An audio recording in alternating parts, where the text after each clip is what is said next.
Hello students, today we discuss electrostatic potential and capacitance, chapter 2nd of class 12 physics. In this chapter first we shall discuss electrostatic potential और electric potential, किसी भी नाम से जान सकते हैं हम इसको। इलेक्ट्रोस्टैटिक पोटेंशियल कहो या इलेक्ट्रिक पोटेंशियल कहो, एक ही बात है। V से इसको रिप्रेजेंट किया जाता है, कैपिटल V से। Capital V is the symbol of this electrostatic और electric potential. First we write its definition. देखिए ये कॉन्सेप्ट आया कैसे। चैप्टर 1 में हमने इलेक्ट्रोस्टैटिक फोर्स की बात की थी, दो चार्जेज के बीच लगने वाले, पॉइंट चार्जेज के बीच, बेसिकली पॉइंट चार्जेज ही हम कंसीडर कर सकते हैं, कई किए थे चैप्टर 1 में, और चार्ज स्टेशनरी था। यहाँ भी इस चैप्टर में भी चार्ज स्टेशनरी है और हम यहाँ भी चार्जेज पॉइंट चार्जेज ही लेंगे। चैप्टर 1 में हमने इलेक्ट्रोस्टैटिक फोर्स, जिसको हमने कूलाम फोर्स कहा, उसके बारे में पढ़ा। एंड दैट इलेक्ट्रोस्टैटिक फोर्स और coulomb force is of conservative nature, इसमें कोई संदेह नहीं है। कंजर्वेटिव नेचर इसलिए है क्योंकि electrostatic force nature of path पर डिपेंड नहीं करता। जैसे ये पॉइंट है एक ए और ये पॉइंट है बी। मान लीजिए चार्ज को एक हम ए से बी पर ला रहे हैं, रास्ता ए से बी ये फॉलो कर रहे हैं। अब ए से बी पर उसी चार्ज को लेकर के आए हम क्यू को ही, लेकिन रास्ता अलग लिया, ए से बी स्ट्रेट ले आए। तीसरी बारी में हमने रास्ता दूसरा लिया, अलग तरीके का रास्ता लिया, दूसरा रास्ता अपनाया। तो अलग अलग तीन अलग अलग रास्तों से हम चार्ज क्यू को ए से बी पर लाए और हमने देखा कि जो इलेक्ट्रोस्टैटिक फोर्स है वो कंजर्वेटिव रहता है। क्यों? Because it does not depend on the nature of path followed. ये nature of path followed, nature कैसा है पाथ का, उस पर डिपेंड नहीं करता है। डिपेंड करता है कि चार्ज इनिशियली कहाँ था और फाइनली कहाँ है, यानी इनिशियल और फाइनल पोजीशन पर चार्ज डिपेंड करता है, ना कि नेचर ऑफ पाथ पर। इसलिए इलेक्ट्रोस्टैटिक फोर्स एक कंजर्वेटिव फोर्स है।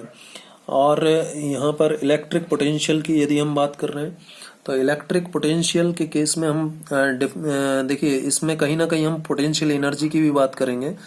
और पहले चैप्टर में हमने कूलम फोर्स के साथ ग्रेविटेशनल फोर्स की भी बात की थी। ग्रेविटेशनल फोर्स दो मैसिव ऑब्जेक्ट्स के बीच लग रहा था। हालांकि ग्रेविटेशनल फोर्स और कूलम फोर्स दोनों ही इनवर्स स्क्वायर लॉ को फॉलो करते हैं, क्योंकि ग्रेविटेशनल फोर्स में भी अपॉन में आर स्क्वायर आता है, डिस्टेंस का स्क्वायर है, force is inversely proportional to R square है ग्रेविटेशनल फोर्स। और कूलम फोर्स या इलेक्ट्रोस्टैटिक फोर्स भी इनवर्सली प्रोपोर्शनल होता है आर स्क्वायर के। तो दोनों ही इनवर्स स्क्वायर लॉ को फॉलो करते हैं, उसमें कोई कंफ्यूजन नहीं है। लेकिन दोनों में यही है कि ग्रेविटेशनल फोर्स तो केवल और केवल अट्रैक्टिव नेचर का होता है, जबकि कूलम फोर्स या electrostatic force attractive as well as repulsive nature का हो सकता है। क्योंकि कूलम फोर्स का रिपल्सिव होना और अट्रैक्टिव होना डिपेंड करेगा कि जो दो पॉइंट चार्ज आपने लिए हैं वो लाइक चार्जेज हैं या अनलाइक चार्जेज हैं, यानी सेम नेचर के हैं या अपोजिट नेचर के हैं। अपोजिट नेचर के हैं यानी अनलाइक चार्जेज हैं तो अट्रैक्ट करेंगे, और सेम नेचर यानी लाइक चार्जेज हैं तो रिपेल करेंगे। ये हमने बात की थी। अब इसमें कहीं ना कहीं हमें पोटेंशियल एनर्जी का कॉन्सेप्ट भी जानना पड़ेगा। हालांकि हम पहले इलेक्ट्रोस्टैटिक पोटेंशियल पढ़ रहे हैं। इलेक्ट्रोस्टैटिक पोटेंशियल एनर्जी पहले हमने जब क्लास 11 में बात की थी, चैप्टर 6 में वर्क एंड एनर्जी में, चैप्टर 7 सिस्टम ऑफ पार्टिकल्स में, और चैप्टर 8 ग्रेविटेशन वाले चैप्टर में, जो क्लास 11 में हमने ये तीन चैप्टर पढ़े थे, उसमें हमने बात की थी ग्रेविटेशनल पोटेंशियल एनर्जी की।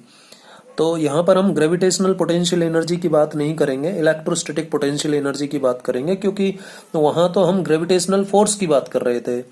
तो ग्रेविटेशनल फोर्स के कारण मैसिव ऑब्जेक्ट के बीच में जो फोर्स था, जो वर्क डन था, वो कैलकुलेट किया था, उस एनर्जी को कैलकुलेट किया था, तो वो ग्रेविटेशनल पोटेंशियल एनर्जी वहां पर थी। लेकिन यहाँ पर हम कूलम फोर्स की बात कर रहे हैं, इलेक्ट्रोस्टैटिक फोर्स की बात कर रहे हैं। तो जो नेचर ऑफ पोटेंशियल एनर्जी होगा वो इलेक्ट्रोस्टैटिक और इलेक्ट्रिक पोटेंशियल एनर्जी होगा।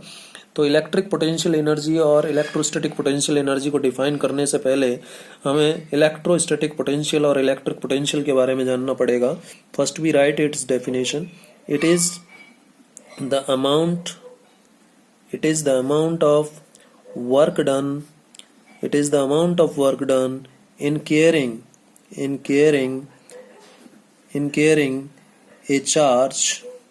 और कैसा चार्ज होना चाहिए? in carrying a unit positive, positive हो सकता है, नेगेटिव हो सकता है, हम पॉजिटिव लेके चल रहे हैं, positive test charge from infinity, किस डिस्टेंस से, इन्फिनिटी डिस्टेंस से, टू ए सर्टेन पॉइंट, किसी निश्चित पॉइंट पर लाने में, किसको, यूनिट पॉजिटिव टेस्ट चार्ज को। Amount of work done in carrying a unit positive test charge from infinity to a certain point is known as electric potential और electrostatic potential. Clear? ये तो डेफिनेशन हो गई, इसको थोड़ा डायग्राम से समझें। देखिए ये एक चार्ज है Q, मैं यहाँ पर एक चार्ज लेता हूँ Q, ये Q है। अब जब चार्ज किसी जगह रखा है तो उसके चारों तरफ क्या होता है, ये तो हम बात कर चुके हैं। उसके चारों तरफ उसका अपना एक फील्ड होता है जिसको हम इलेक्ट्रिक फील्ड कहते हैं, क्योंकि चार्ज स्टेशनरी में है तो उसके साथ इलेक्ट्रिक फील्ड एसोसिएट होता है। तो मैं ये जो इसका रीजन बना रहा हूँ, ये इसका क्षेत्र है जिस क्षेत्र में इस चार्ज Q का क्या है, इलेक्ट्रिक फील्ड है, राइट। इस पूरे क्षेत्र में इस चार्ज Q का प्रभाव है, यानी इलेक्ट्रिक इफेक्ट है। किसके कारण, Q के कारण, यानी इसका ये इलेक्ट्रिक फील्ड रीजन कहलाएगा। अब मैं एक टेस्ट चार्ज लेता हूँ Q0 is a test charge placed at infinity. कहाँ पर, किस डिस्टेंस पर रखा है, इन्फिनिटी डिस्टेंस पर। अच्छा, हल्की सी मैं थोड़ा पहले ये भी बात कर लेता हूँ कि ये टेस्ट चार्ज क्या है। पॉइंट चार्ज के बारे में तो हम पहले फर्स्ट चैप्टर में डिस्कस कर ही चुके हैं, लेकिन थोड़ा सा हल्का सा मैं यहाँ पर आपको बता देता हूँ कि पॉइंट चार्ज क्या है और टेस्ट चार्ज क्या है। देखिए पॉइंट चार्ज तो वो चार्ज है जिसके द्वारा ऑक्यूपाई किया गया सरफेस उस डिस्टेंस के कंपैरिजन में नेग्लिजिबल है जिस डिस्टेंस पर हमें कोई इलेक्ट्रिक फील्ड कैलकुलेट करना है उस चार्ज के कारण। मान लीजिए ये चार्ज Q है और इसके कारण ये पॉइंट O पर रखा हुआ है और इसके कारण पॉइंट P पर पॉइंट P पर इलेक्ट्रिक फील्ड चाहिए। इस चार्ज Q के कारण पॉइंट P पर क्या चाहिए, इलेक्ट्रिक फील्ड चाहिए। तो O से P का डिस्टेंस हो गया R। इस R डिस्टेंस के कंपैरिजन में जो स्पेस इस चार्ज ने ऑक्यूपाई किया वो स्पेस काफी उस क्षेत्र का जो डायमेंशन है, उस क्षेत्र का जो डायमेंशन है Q का जो क्षेत्र का डायमेंशन है वो इस डिस्टेंस R के कंपैरिजन में काफी कम है। मैं मान लेता हूँ ये एक पॉइंट चार्ज है, यदि इसका रेडियस मान लीजिए R है, चलिए इसका रेडियस R लिया है तो इसका रेडियस में R डैश ले लेता हूँ। ये पॉइंट चार्ज Q है और इसका रेडियस, जो ये रेडियस मैंने यहाँ बनाया है, ये इसका रेडियस, Q का रेडियस क्या है, R डैश है। If the radius of this charge Q R dash is very less than the distance R from the point at which we want to calculate electric field, कहाँ निकालना चाहते हैं electric field, P पर। और किस charge के कारण निकालना चाहते हैं, Q चार्ज के कारण। अब इस Q चार्ज का जो डायमेंशन है यानी R डैश, जो रेडियस है R dash is very less than R, negligible है, इसलिए हम इस चार्ज Q को क्या कहते हैं, पॉइंट चार्ज कहते हैं। तो ये चार्ज क्या कहलाएगा, पॉइंट चार्ज कहलाएगा। ये फर्स्ट चैप्टर में हमने बात की थी। अब दूसरी बात है, दूसरा जो टर्म यहाँ पर आ रहा है टेस्ट चार्ज, ये भी हालांकि हमने यूज किया फर्स्ट चैप्टर में, लेकिन दोबारा से देख लें। तो test charge is a charge which is placed at a point at which we want to calculate electric field और electric effect due to another charge. हम इस Q चार्ज के कारण पॉइंट P पर इसका इलेक्ट्रिक फील्ड कैलकुलेट करना चाहते हैं।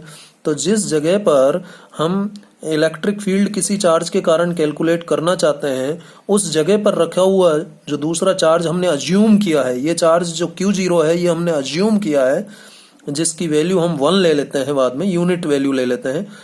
ये अज्यूम किया है, assume that this Q0 charge is placed at point where we want to calculate electric field. तो जिस जगह हमें कुछ कैलकुलेट करना है इलेक्ट्रिक फील्ड हो या कोई और टर्म हो, उसको कैलकुलेट करना है तो उस जगह रखे हुए चार्ज को टेस्ट चार्ज कहते हैं, क्योंकि यहाँ टेस्ट किया जा रहा है। एक तरह से साधारण सी भाषा में जैसा कि नाम है टेस्ट चार्ज, मतलब यहाँ पर कुछ टेस्ट कर रहे हैं। क्या टेस्ट कर रहे हैं? Electric field. किसका? क्यू का। तो इस जगह पर रखा हुआ चार्ज टेस्ट चार्ज कहलाएगा। तो ये बात हो गई टेस्ट चार्ज और पॉइंट चार्ज की। तो यहाँ पर क्यू क्या कहलाया भाई? Point charge. और Q0 क्या कहलाया यहाँ पर? Test charge. Q0 क्या कहलाया? Test charge. आई थिंक आपको ये क्लियर है। अब इस इलेक्ट्रोस्टैटिक पोटेंशियल और इलेक्ट्रिक पोटेंशियल की बात कर रहे थे, हमने डेफिनेशन लिख लिया है।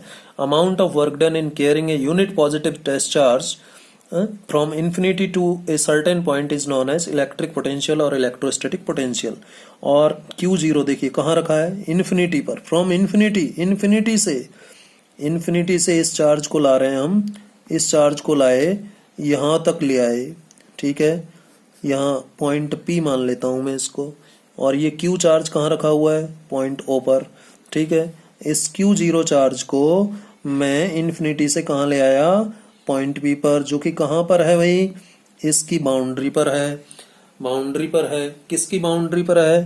पॉइंट चार्ज Q का जो इलेक्ट्रिक फील्ड का क्षेत्र है उस क्षेत्र की सीमा पर है। तो इस चार्ज Q0 को इन्फिनिटी से यहाँ तक लाने में क्या कोई वर्क डन होगा क्या? यहाँ पर वर्क डन 0 हो जाएगा। अब आप कहेंगे कि 0 कैसे हो गया सर? भाई सीधी सी बात है, समझने का प्रयास करें। हम भारतीय नागरिक हैं। यदि हम भारत से किसी अन्य देश की यात्रा करना चाहते हैं तो हमें बहुत सारी फॉर्मेलिटीज करनी पड़ेंगी, पासपोर्ट, वीजा, ये सब लेना पड़ेगा। और यदि ये सब हमारे पास नहीं है तो क्या करना पड़ेगा? देखिए, यदि हम इंडिया से चलते हैं और अमेरिका जा रहे हैं, मान लीजिए, इंडिया से हम फ्लाइट में बैठ जाएंगे, है ना, लेकिन यहाँ पर जब लैंड करेंगे इसकी बाउंड्री, इसके